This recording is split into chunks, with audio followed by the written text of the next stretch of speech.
Okay, in this video we're going to look at how to add data to a map through a spreadsheet. So we've looked at ways to add data through Portal, going to a website, bringing in information. Sometimes we generate information ourselves in the field and we want to bring this in and map it. So I have here a spreadsheet, and this is actually an export of the NSS sheltering database. So we'd actually have this information in Portal already. I just wanted to give you an example of what we can do with a spreadsheet with address data in it. So a few things to consider when we're making this data. I'm just doing it in Excel here, but the file format that I'm actually using is CSV, which is a comma separated value. So if I wanted to see what that actually looked like, if I open this up in WordPad, you'd see that each entry here is actually separated by a comma.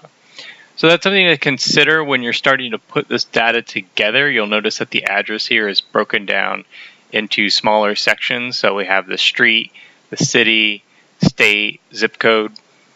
So if you are generating your own spreadsheet, just think about splitting addresses down into these smaller sections instead of putting the whole address as one line in there. Other things to consider, you want a single header row at the very top, which is going to have the description of each column. Like we said, a separate row for each address, and you don't want any extraneous rows, so no blank rows, especially in between the header here and your data. Sometimes when we make Excel sheets, we kind of want to make them fancy and split up and kind of separate data to make it a little more pleasing for the eye. With comma separated value, you don't want that. You just kind of want data straight through, no special formatting or anything like that. When we look at the rows up here, the headings, you'll notice it's been formatted already for us because this was an export. There's no spaces, so it says ARC_address. And so there's no space here. You notice the S at the end has been deleted because this was an export. The database could only have a length so long. So it's not a typo. There's no special characters, so there's no $ or commas or slashes, or one I see quite a bit, no hyphens, any of that stuff. It would probably work okay for us in Portal if we might have one of those special characters, but you want to think about other people that might use this, other databases that might use your information in the future. If you have spaces or slashes or $, things like that, it can mess up other databases. So just always consider that. Just use letters, numbers, underscores, and you'll be set to go. So if you downloaded this file already, we want to put this on a map. So I have a new blank map here.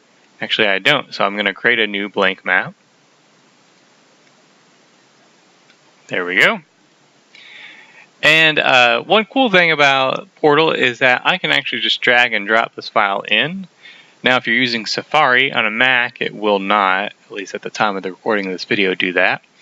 But right away, it's going to ask me if I want to add a layer, and it's going to ask me, do I want latitude or longitude or address? So I don't have the latitude and longitude, so I'm going to choose address.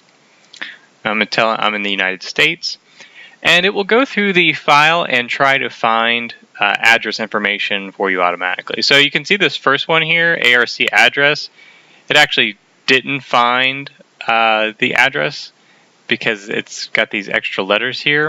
And actually, we don't want to use this address anyway. This is the address for the chapter. If we go down towards the bottom, the actual shelter address is towards the bottom. So we see that the field name was address, and Portal said, well, that's the street. It just kind of automatically figured that out. City didn't automatically map, and that's because it has this _1. So I changed that to city. I don't have county in my spreadsheet, so it won't pull that in anyway. But you can see if you name these fields correctly, you'll save a little bit of work. Portal will automatically recognize that. I'm going to hit add layer.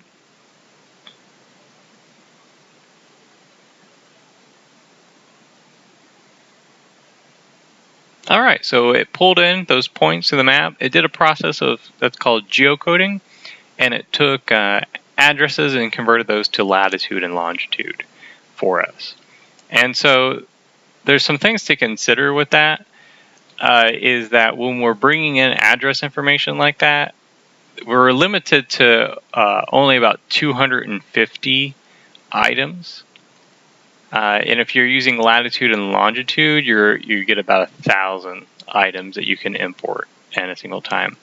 And this process of converting the address to latitude and longitude geocoding, it does actually have a cost associated with it. It's minor per instance, but if you're doing a lot of it, it does add up. So the best thing is, before you upload the data, just make sure that it is as accurate as it can be.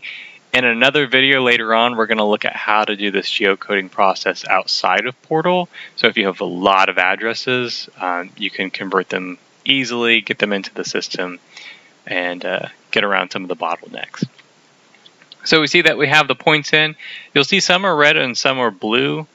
So that's styling. We're going to look at how to do styling in a later video, but it kind of automatically said anything with Miami-Dade County capitalized gets a red dot and a blue dot for this other spelling of Miami-Dade County. So it's just kind of trying to automatically figure out how we might color this data. Again, we'll look at styling in another video. So for now, this is fine. So if I hit done, if I click on my points, I actually get a little pop-up, and it's pulling in that information from that CSV value. So we could actually edit this later. Again, we'll look at that in another video. If I zoom out, my points go away. So you might remember that is over here our visibility range. So I could make that appear at a farther out range if I wanted to, or change it however I want. I can rename it, of course. We could save this layer, and that would allow us to share this layer with other people, but we won't work on that right now. The other way I can add this data is I could do add layer from file, and it would be the exact same process. So instead of doing the drag and drop, I could just do import from file, and it will get me to the exact same pop-up. So one other thing that we want to consider when we're working with data in a spreadsheet in Excel, sometimes it makes nice, pretty formatting for us that doesn't translate over to a CSV file. So for example, here are some zip codes from Connecticut, and you'll notice that they don't have the leading 0. It should be 5 digits, but it's not. So you might think, well, I can just go in and I can format and make that a zip code, and now I have this 0 at the beginning. But you'll notice in the actual data there is no 0 up here. So if I export this as a CSV file, there would be no leading 0. So how do we fix that? Well, we're going to use a function in Excel called text. So I choose that value, comma, and then I'm going to type a quotation mark, and I'm going to put 5 zeros. And there we go. Now we have the leading 0 on there. If I look at the top, it's a formula right now. So what I can do is I can copy, Control C. And if I go up to the paste, I don't want to just do Control V paste. I want a special paste, which is values. I paste those values in, and you look at the top, and there we go. We have that leading 0 in here. Now this is formatted as text in Excel, but with zip codes, you don't add or subtract zip codes. It wouldn't make any sense to do that. So the fact that it's text is fine. All right. So stick around for the next video, and we'll look at another way to add data to a map.